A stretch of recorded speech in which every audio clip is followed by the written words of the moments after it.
धारा 370 और 35 है। ये हमारे देश को एक प्रकार से हमारे देश के साथ कश्मीर को एक रूप होने से रोकने वाले व्यवधान थे। जो कुछ भी हमें गंवाया है वो हम जल्दी प्राप्त कर देंगे।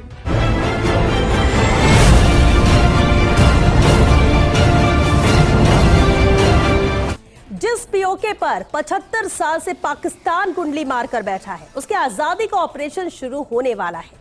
मोदी सरकार ने ब्लूप्रिंट तैयार कर लिया है, बस इंतजार सिर्फ ग्रीन सिग्नल का है। पीओके की घर वापसी का रास्ता लगभग साफ हो चुका है। इसके संकेत भी मिल रहे हैं कि कश्मीर में कुछ बड़ा होने वाला है। इसकी वजह अमित शाह का आज का बयान। एक कार्यक्रम में अमित शाह ने कहा कि अनुच्छेद 370 खत्म करके घाटी से आतंकवाद का इकोसिस्टम नष्ट कर दिया और मुझे विश्वास है कि जो भी हमने गंवाया है उसे जल्द ही वापस हासिल कर लेंगे। अमित शाह के इस बयान के बाद कयास लगाए जा रहे हैं कि क्या पीओके में कुछ बड़ा होने वाला है।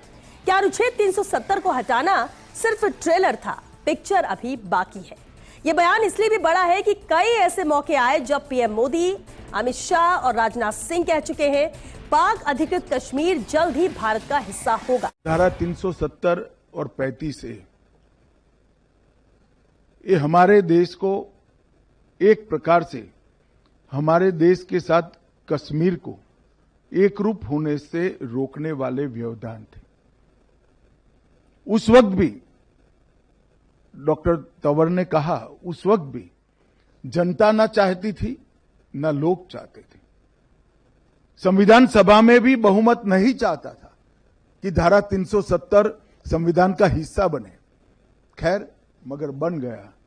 मगर कुछ दृष्टिवान लोग भी थे जिन्होंने जब हिस्सा बना तब टेम्पररी प्रोविजन लिखना जरूरी समझा।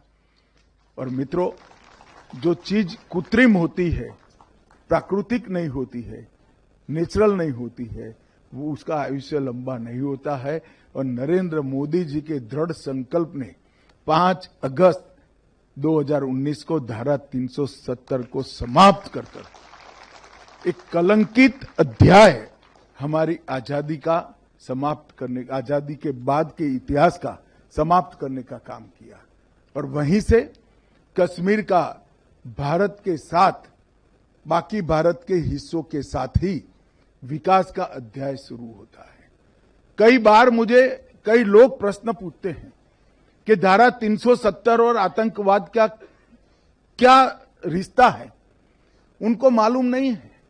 धारा 370 ने ही घाटी के युवाओं के मन में अलगाववाद का बीज बोने का प्रयास किया। मुस्लिम आबादी देश के कई हिस्सों में है। किसी भी स्थान पर क्यों आतंकवाद नहीं आया? फिर एक दलील देते हैं पाकिस्तान से सटा हुआ है। गुजरात भी पाकिस्तान से सटा हुआ है, राजस्थान भी पाकिस्तान से सटा हुआ है। क्यों वहां आतंकवाद नहीं आया?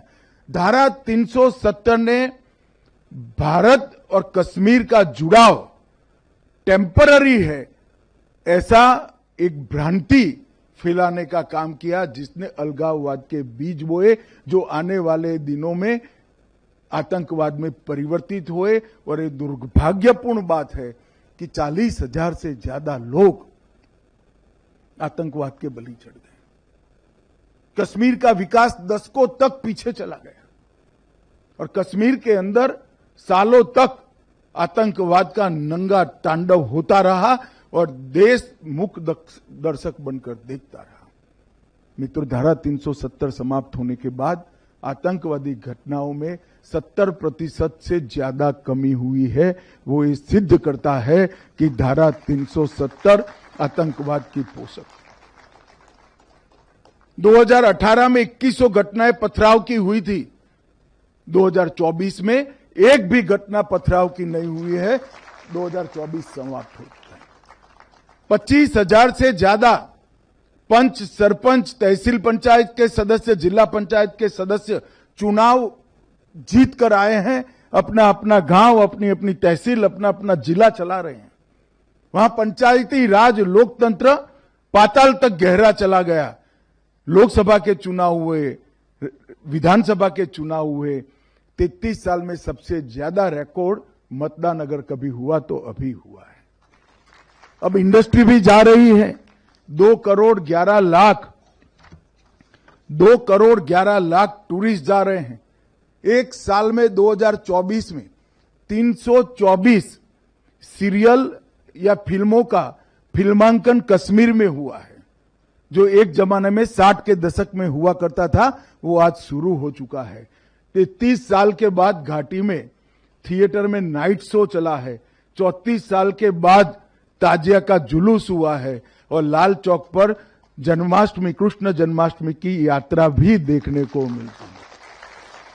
ये सारा 19 से 24 की यात्रा जो पोस्ट आर्टिकल 370 5 साल है, उसमें देखने को मिला है।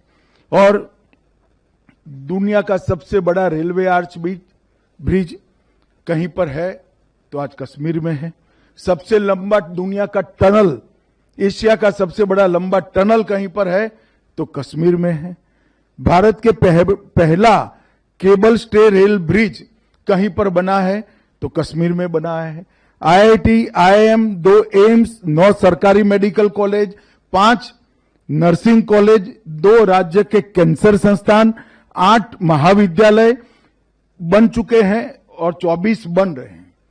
59 कॉलेजों को मान्यता दी गई है और हाईवे टनल का निर्माण हो रहा है। मित्रों, ये सारा एक 10 साल में हुआ है। कांग्रेस के मित्रों को हम पर आरोप लगाने का बहुत खुली छूट है। आप कुछ भी कह सकते हो, राजनीति में आरोप लगा सकते हो, मगर मैं एक छोटा सा सवाल पूछना चाहता हूं, इसके 10% भी आपके 70 साल में क्यों नहीं हुआ? इसका हिसाब आपको देश और कश्मीर की जनता को देना चाहिए। जितने इसके 10% भी नहीं हुआ।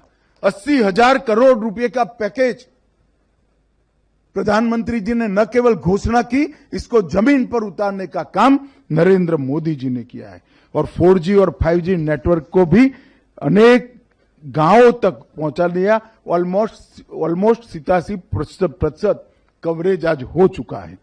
मित्रों, और मैं आज कहना चाहता हूं कि हमने न केवल आतंकवाद पर कंट्रोल पाया है, इसको रोकने में सफलता प्राप्त की है, हमने आतंकवाद की इकोसिस्टम को भी घाटी में से पूर्णतया समाप्त करने का काम नरेंद्र मोदी सरकार ने किया। और मित्रों, आज मुझे आनंद है कि कश्मीर एक प्रकार से फिर से एक बार हमारे भू सांस्कृतिक राष्ट्र भारत का अभिन्न अंग बनकर भारत के साथ ही विकास के रास्ते पर चल पड़ा है। वहां पर भी लोकतंत्र प्रस्थापित हुआ है और मुझे विश्वास है कि जो कुछ भी हमें गवाया है वो हम जल्दी प्राप्त कर देंगे। पूरा विश्वास है। आज मैं इतना ही कहना चाहता हूं कि श्यामा प्रसाद मुखर्जी ने, जिन्होंने सबसे पहले एक देश में 2 विधान 2 प्रधान 2 निशान नहीं होंगे कर अपना बलिदान दिया था, श्यामा प्रसाद मुखर्जी का एक वाक्य है, जम्मू और कश्मीर केवल भारत का अंग नहीं है, ये भारत की आत्मा का अभिन्न हिस्सा है।